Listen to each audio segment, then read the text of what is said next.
keep telling people and no one seems to think this is a big deal. But, the Democrats and the mainstream news have spent the last 3 years telling everybody that Trump is a Manchurian candidate. He's a traitor to our country and working under the behest of Vladimir Putin. And while they're impeaching him, they're voting to give him an extra $131 billion to go bomb anybody he wants. And if he's bombing at the behest of Vladimir Putin, why would you give him an extra $131 billion? Now, let me tell you how much $131 billion is, Joe. Please do. $20 billion would end homelessness. And homelessness. Yeah.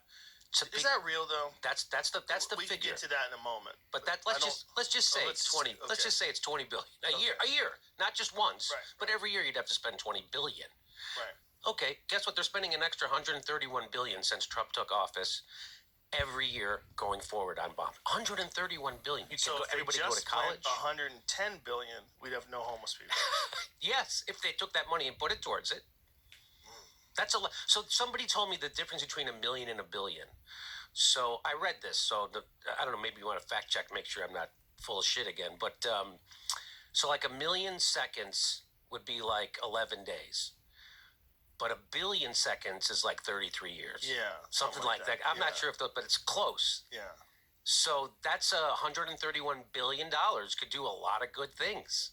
We could half our military budget and we'd still be spending more than any other country.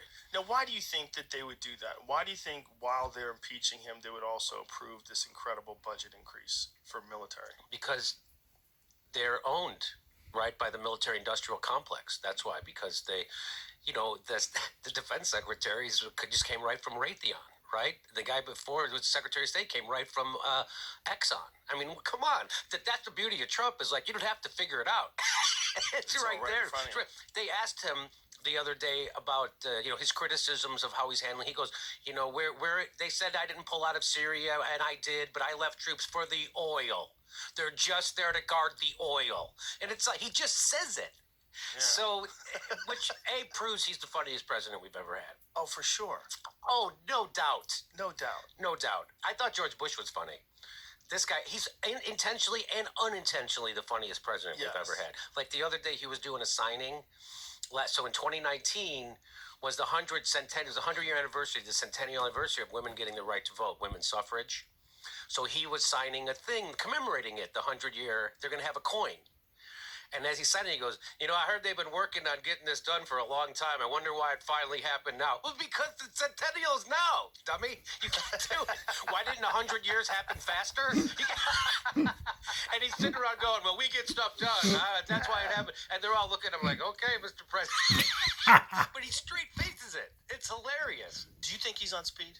And somebody, so when he did that one video with the drawer open, it was actually a photo. It was a photo when he was eating that taco. Oh, right, that's it. Like, I love Hispanics. Remember that? It was after he said some rude shit about Mexicans.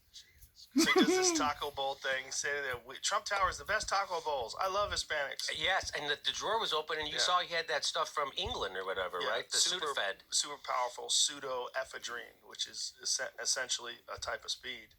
Well, I like him on speed better than the other guy. I like the speedy Trump. He's entertaining. Well, sometimes it wears off though, and you see him slurring his words, and it gets really weird. He doesn't even try to finish words sometimes. He tried, but he can't. You can see him have a hard time with words sometimes. What was the one word? Him and George Bush both. Oh, sovereignty. They both sovereign. Well, there's that one. David Pakman put a video up that showed all the different times that Trump has struggled to talk.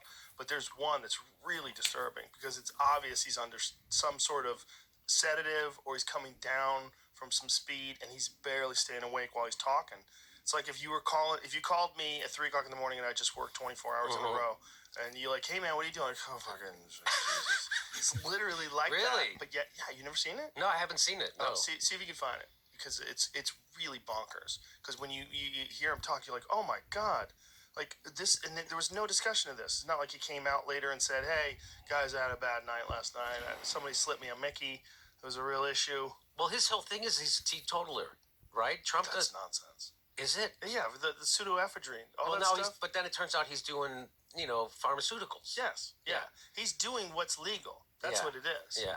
If you the doctor writes him a prescription. There was this whole thing with what was that? There was that reporter that named the Dwayne Reed Pharmacy that he had gone to in New York to fill this prescription for a metabolic condition, which he said is like a bullshit term. reason. It was like he took diet pills.